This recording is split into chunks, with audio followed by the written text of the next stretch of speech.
What up, party people? Welcome to the very, very late edition of All Types of Idol, where I give my scoop on what went down on American Idol Season 9, Hollywood Hell Week.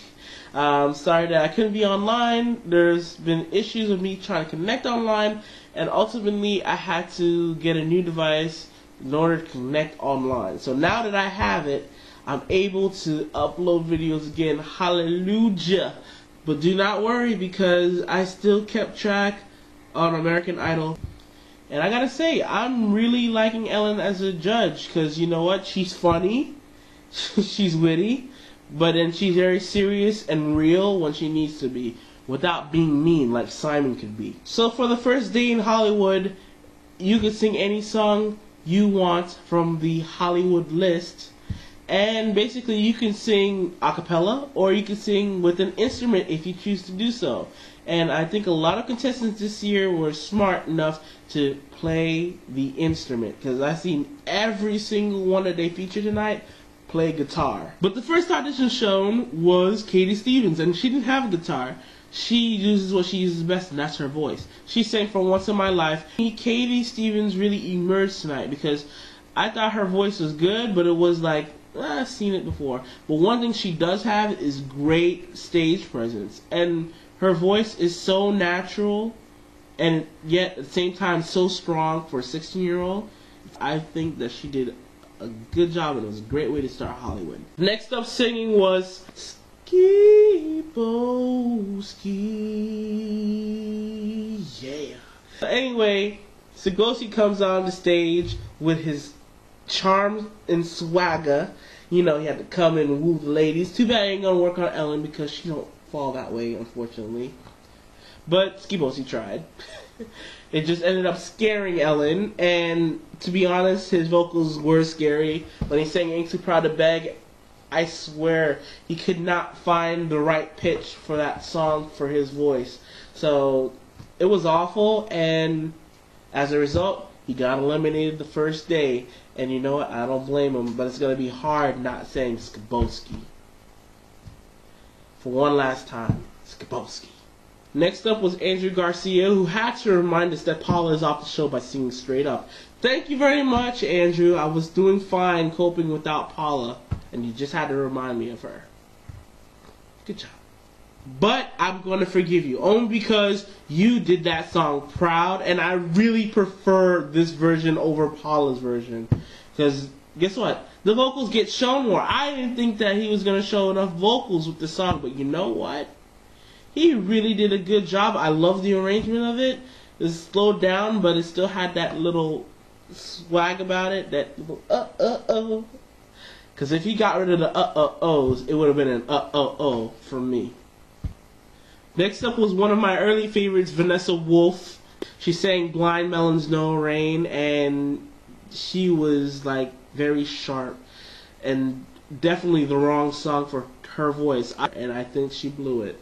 Next up was Megan Wright, and she commented on my account, which I'm happy for. So hi Megan, if you're watching, I'm mentioning you, hi. So she sang Who's Loving You, and as much as I love you, Megan, I'm sorry, Who's Loving You was the wrong song choice for you. The problem with the song was, it just wasn't in your style. That's what I thought it was. So it's sad to see you go, because I thought you had really good potential. Another one I was disappointed in was Amadeo. Now, he was the guy who had the big, strong, bluesy voice. It reminded me of Sundance 2.0. But just like the original Sundance, Hollywood Week came, and he sang pretty badly. Next up was Janelle Wheeler, and she was one of those 15-second show auditions. She sang American Boy on acoustic guitar. I didn't even recognize the song, but you know what? I hated the original song, so to hear her sing that song and not recognize it and really liked it, she really impressed me. I thought she was really good. Then they showed Bosa Mora, the guy whose mother has a big old headdress, Nigerian. And he sang Sweet Love, and I won't even begin to say what was wrong with that song choice. Next up was Haley Vaughn, one of my favorites that I declared love for, even though she is young. I have love for her for her music, okay? They ain't gonna go any further because of the age difference. But she sang Revolution, and for the first time I was like, okay, she's good, but there's something about her in her higher register that tends to get a little sharp, and it could grate my nerves a little bit. So I hope she does work up her higher register a little bit. But I love what she represents, and I love that she's different. It's refreshing to me. Next up was Mary Powers, and she sang a Pink song, which I'm surprised is on Idol, but then again, Kara did co-write this, so maybe she pulled some strings and got this on the list. But she sang Sober.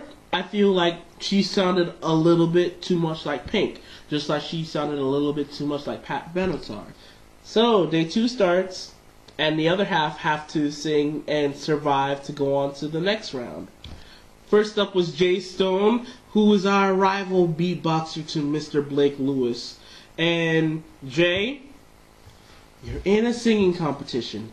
Beatboxing was cool for one day, but now it's time to buckle down and really show off your voice. It was an awful mess. There's a new girl on the scene that hasn't been featured in the auditions. Her name was Lily Scott, and I was like, she has an interesting look. Last time I seen someone with such an interesting look, her name was Michaela Gordon when she auditioned. She had a big old bird's nest in her hair, and she was like a raggedy mess. With Lily, she has silver fox hair, she got flowers and all that, and I'm like, what kind of look is this? And coincidentally enough, like Michaela Gordon, she also sang Lullaby of Birdland. But you know what? She was much better than Michaela Gordon singing this song. She sounded better than Megan Joy, and she even sounded better than Lacey Brown, who was another person that's similar to Lily Scott. So, yeah. I think Lily Scott has potential. I like her look. She's one to watch. So next up was Mike Litch, the personal trainer that's having a baby on the way. And he actually broke out a guitar. I'm like, what? And then he's saying John Mayer's Waiting on the World to Change with a cool arrangement. What? Now, I think he would have probably changed his mind after the whole Playboy interview, but you know what? I'm not even going to give John Mayer the satisfaction on this video about that interview. So, yeah. Anyway, Mike did a great job. Next up was our resident crooner, Justin Williams, and he sang a really weird arrangement of In Other Words. And I thought, this was just a mess, an indulgent mess to be exact. Next up was Tim Urban, and I'm like, who is this dude? Anyway, he sang a David Cook song, Come Back to Me. He was decent enough, I guess. Next up was Maddie, the other Maddie, who was 16 years old. I didn't initially really care for her the first audition I heard her, but hearing this, I really don't care for her.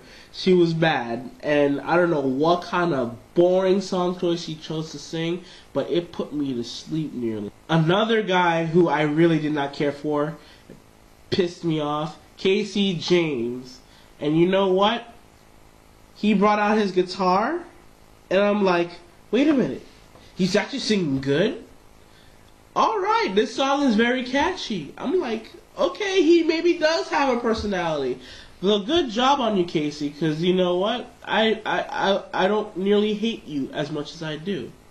Next up was my absolute favorite, who I pegged to win early on, Dee Dee Bonami. She sang a Kara DioGuardi song called Terrified, and trust me, I was terrified when I heard that, because all I could think about was No Boundaries and that debacle. But you know what? I shouldn't have any doubts, because it's Dee Dee. You know what? She was heartfelt, and it showed her personality off. I really dug it. I thought that I was going to absolutely hate it, but you know what? I really like it. Surprising, because it's a Kara DioGuardi song. She actually made me like it. I'm like, wow. And the last audition that they showed was Crystal Bowersox, and I thought, she might be better with the guitar.